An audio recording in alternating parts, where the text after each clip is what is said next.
होगा। कार्यकारी प्रधान श्री लादू राम जी जाएंगे दिल्ली। महासभा महामंत्री श्रीमान सांवरमल जी जाएंगे सीकर। कोषाध्यक्ष श्रीमान अनिल कुमार जी जाएंगे दिल्ली। मुख्य चुनाव अधिकारी प्रवीण कुमार जी शर्मा नीमच। अध्यक्ष महिला प्रकोष्ठ सविता जी जाएंगे अजमेर। अध्यक्ष अंतर्राष्ट्रीय प्रकोष्ठ श्री अमरा राम जी जाएंगे दुबई। ये सभी मंच के सामने आए। माननीय मुख्य अतिथि जी आपको शपथ दिलवाएंगे। रेडी?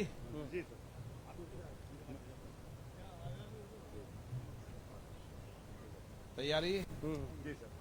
महामंत्री जी, मैं पुत्र श्री निवासी अखिल भारतीय जहांगीर महासभा दिल्ली में प्रधान द्वारा पद पर मनोनीत किया गया हूँ। मैं शपथ पूर्ण घोषणा करता हूँ कि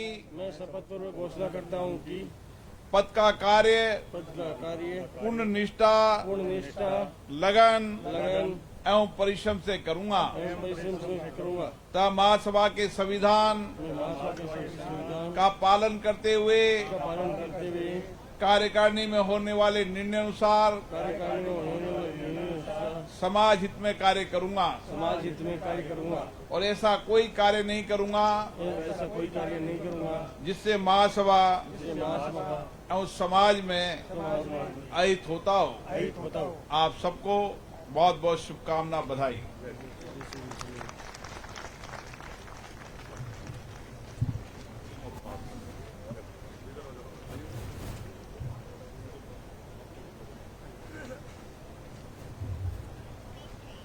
बहुत बहुत धन्यवाद आदरणीय पिता साहब। ये हुनर और ये रहनुमाई और ये सादगी की कैफियत कभी नहीं देखी। किरदार तो बहुत देखे हैं जमाने में मगर आप जैसी शख्सियत कभी नहीं देखी। इत्र से तो कपड़े महका लेते हैं सभी, पर आपके तो किरदार से भी खुशबू आती है। बहुत ही आदर और सम्मान के साथ आमंत्रित हैं अपने उद्बोधन के लिए लोकसभा के अध्यक्ष और इस समारोह के मुख्य अतिथि आदरणीय ओम जी बिरला साहब। बोलो विश्वकर्मा भगवान की।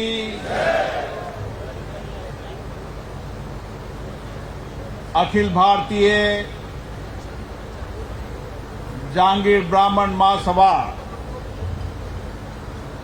के शपथ ग्रहण समारोह में हमारे बीच में इस क्षेत्र के विधायक श्री गजेंद्र दाल जी, ओबीसी मोर्चा बीजेपी के प्रदेश अध्यक्ष हमारे मित्र सुनील यादव जी, इस महासभा के वर्तमान प्रधान रामपाल जहांगीर जी, पूर्व प्रधान श्री कैलाश चंद जी बड़नेला, पूर्व प्रधान रविशंकर जहांगीर जी, महामंत्री सांवरमल जहांगीर जी, पीएल शास्त्री जी और सभी मंच में विराजे पदाधिकारीगण और महासभा में आए देश भर के विश्वकर्मा के जीवन, उनके संस्कार, उनके विचार, उनके शिल्प को देश और दुनिया में पहुंचाने वाले सभी जहांगीर ब्राह्मण सभा के लोगों का मैं हार्दिक अभिनंदन करता हूं, स्वागत करता हूं। आज संविधान के निर्माता, सामाजिक आंदोलन के प्रणेता, सामाजिक न्याय समानता लाने वाले बाबा साहब भीम अम्बेडकर जी का जन्मदिन भी है। बाबा साहब अम्बेडकर जी ने समाज में सामाजिक जीवन के साथ भारत के संविधान निर्माण में विशेष भूमिका निभाई और भारत का संविधान हम सबका पथ प्रदर्शक मार्गदर्शक है और दुनिया के अंदर सबसे बड़ा संसदीय लोकतंत्र भारत में है। वह देन भी संविधान की है। इसलिए आज मैं बाबा साहब अम्बेडकर जी को भी प्रणाम करता हूं। आप सब लोग इस सृष्टि के निर्माण बनाने वाले विश्वकर्मा भगवान के संस्कार, विचार, कला और दुनिया के साथ भारत के निर्माण में विशेष भूमिका निभाने वाले विचारों के लोग हैं।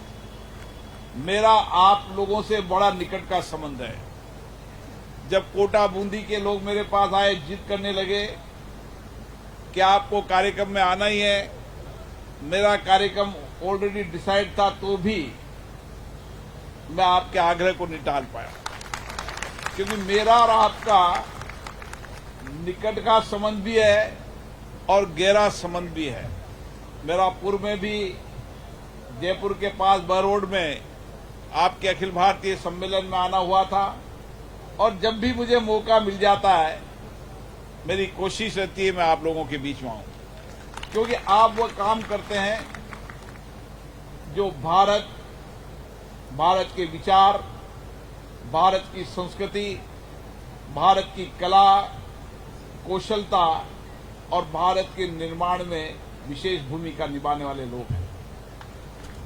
आज भी विश्वकर्मा भगवान के विचारों, उनके सिद्धांतों, उनकी शिल्प कला को आगे बढ़ाते हैं। आपने जो भी मांगे रखी, जो भी विचार रखा, वो सृष्टि निर्माता विश्वकर्मा जी के बारे में विचार रखा, और मुझे अच्छा लगा।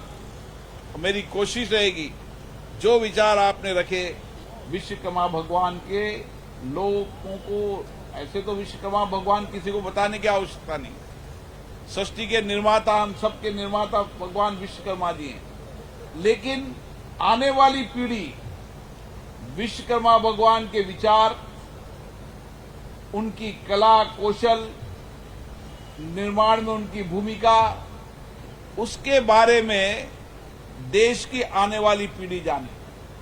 भारत जब भी समृद्ध रह सकता है, जब भी विशाल रह सकता है, जब भारत की विरासत, संस्कृति, संस्कार को हम आगे बढ़ा के ले चलें।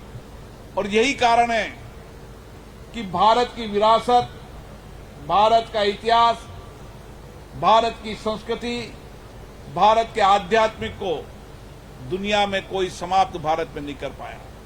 भारत में लंबे समय तक मुगलों का शासन रहा, उसके बाद अंग्रेजों का शासन रहा, और मुगलों अंग्रेजों ने सबने प्रयास किया कि भारत की आध्यात्मिक संस्कृति और विरासत को समाप्त करें, लेकिन वो चले गए, लेकिन भारत की विरासत, भारत की संस्कृति, भारत के आध्यात्मिक मूल्य को समाप्त नहीं करना। ये हमारी ताकत है। आप जैसे समाज के लोग हैं जो आज भी विश्वकर्मा भगवान के कौशल, कुशलता को मानते हैं, उनके विचारों को मानते हैं, और आप सबका एक ही संकल्प है कि विश्वकर्मा जी के विचार, कौशल और कुशलता को हम आगे लेके चलें, और यही आने वाले समय में भारत की सबसे बड़ी ताकत बन रही है। दुनिया में अगर भारत की सबसे बड़ी ताकत होगी तो भारत की कौशलता होगी, भारत की वास्तुकार होगी, भारत की दिव्य कला होगी, भारत की कौशल होगी, और हमारे आने वाली पीढ़ी कौशल और कुशलता के अंदर दुनिया में सबसे आगे होगी। यही हमारी ताकत बनने वाली है। जब हम कहते हैं कि दुनिया के अंदर भारत नेतृत्व करेगा, तो नेतृत्व करेगा हमारे नौजवान के कौशल से, हमारे नौजवान के आत्मविश्वास से, हमारे नौजवान के बौद्धिक क्षमता से, उसके चिंतन से, उसके दृष्टिकोण से, उसके नए इनोवेशन से, रिसर्च से भारत आने वाले समय में दुनिया में नेतृत्व करेगा। और ये ताकत इसलिए बड़ी है कि हमारे प्रधानमंत्री जी ने, माननीय मोदी जी ने एक दूरदृष्टि दिया है, एक नया चिंतन दिया है, एक नया विचार दिया है, और ये विचार पूरी दुनिया को दिया है, वसुदेव कुटुंबकम का विचार। और इसी विचार को लेकर आज भारत नेतृत्व कर रहे हैं। भारत के प्रधानमंत्री जी का विचार आज दुनिया मान रही है। हम वसुदेव कुटुंबकम संस्कृति को मानने वाले लोग हैं। हम सारे विश्व को एक परिवार मानने वाले हैं, क्योंकि सारे विश्व के निर्माण का काम ही विश्वकर्मा भगवान ने किया है। और इसीलिए हमारा मानना है कि जब सब सृष्टि के निर्माता विश्वकर्मा भगवान के विचारों को लेकर चलना है तो भारत को ही नेतृत्व करना है। और इसीलिए मुझे खुशी है, दुनिया के अंदर भी किसी भी देश में चले जाओ, उसके वहां पर कला शिल्पकार के रूप में अगर कोई जाना जाएगा तो वो जहांगीर ब्राह्मण समाज का व्यक्ति जाना जाएगा। क्योंकि मैं आज भी देखता हूं कि आज भी शिल्प और कला के हाथ में जो बौद्धिक क्षमता, जो विचार, जो दृष्टि है, उस दृष्टि को किस तरीके से उतारने का काम करते हैं। समय और युग परिवर्तन हो चुका है, मशीनों का युग आ गया है, लेकिन मशीनों के युग के बाद भी आज भी शिल्प और कला में जहांगीर ब्राह्मण सभा का कोई मुकाबला नहीं कर सकता। ये बात सही है कि जो हमारी कार्य संस्कृति है, जो हमारी शिल्प कला को, उसको लोगों ने छीनने का प्रयास किया है, लेकिन फिर भी आज भी जहांगीर महासभा के जितने भी परिवार के लोग हैं, उन परिवार के लोगों की कला, कौशलता, हस्तशिल्प अद्भुत है। दुनिया के अंदर भारत का शिल्प दुनिया में जाता है। दुनिया के अंदर शिल्पकार के रूप में भारत के नौजवान, भारत के आप जैसे लोग एक अच्छे शिल्पकार के रूप में भारत का नाम पहुंचा रहे हैं। इसलिए आपका इस देश में बहुत बड़ा योगदान है। मैं आपके योगदान को भुला नहीं सकता। और जहांगीर ब्राह्मण समाज शिक्षण संस्थाओं के माध्यम से, अन्य माध्यम से आने वाली पीढ़ी को कैसे शिक्षित करें। बौद्धिक क्षमता तो हमारी अद्भुत है सही, लेकिन बौद्धिक क्षमता का उपयोग शिक्षा और इनोवेशन में उपयोग कर हमारा नौजवान दुनिया के अंदर नेतृत्व करे, नए इनोवेशन के अंदर, नए रिसर्च के लिए।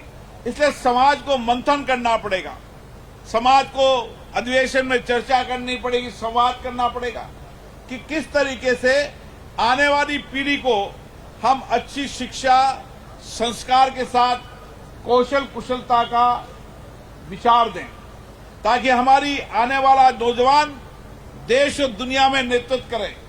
और इसीलिए मैं आपसे आग्रह करके जा रहा हूं, आपकी महासभा को विचार करना चाहिए, चर्चा करना चाहिए, संवाद करना चाहिए। जो घर में बेटा बेटी पैदा होता है उसको हम देश और दुनिया की अच्छी शिक्षा दिलाएं। उसको चाहे इंजीनियर हो, डॉक्टर हो, प्रोफेसर हो, कला हो, हर क्षेत्र के अंदर वो नेतृत्व करे, क्योंकि आपके संस्कार और आपकी आने वाली पीढ़ी वो बौद्धिक क्षमता से बहुत तीक्ष्ण है। क्योंकि जिसकी बौद्धिक क्षमता तेज होगी वही कला और शिल्प कला बेहतरीन कर पाएगा। जिसकी बौद्धिक क्षमता कमजोर होगी वो एक लकड़ी को ठीक से शिल्प बनाकर बेहतरीन नहीं बना सकता, अगर उसका मस्तिष्क ठीक से नहीं चलता हो। इसलिए आपकी बौद्धिक क्षमता तो अद्भुत है। आने वाली बौद्धिक क्षमता का उपयोग हमारे आने वाली पीढ़ी करे, उसके लिए उसको शिक्षा का मंदिर बनाए। हर गांव के अंदर हमारा बेटा बेटी अच्छी पढ़ाई करे, नेतृत्व करे। इसके लिए भी समाज के लोगों को विचार करना चाहिए। मैं पुनः अखिल भारतीय जहांगीर महासभा की इस नवगठित कार्यकारिणी को बहुत बहुत शुभकामना देता हूं, बधाई देता हूं। उनके नेतृत्व में सामाजिक परिवर्तन की नई दिशा बनेगी। समाज के अंदर कुरीतियों को समाप्त करते हुए हम हमारी विरासत और आधुनिकता का मिश्रण कर किस तरीके से आने वाली पीढ़ी भारत और दुनिया के अंदर नृत्य करे, ये हमारा संकल्प और विचार होना चाहिए। पुनः आप सबको बहुत बहुत शुभकामनाएं, बहुत बहुत बधाई, धन्यवाद।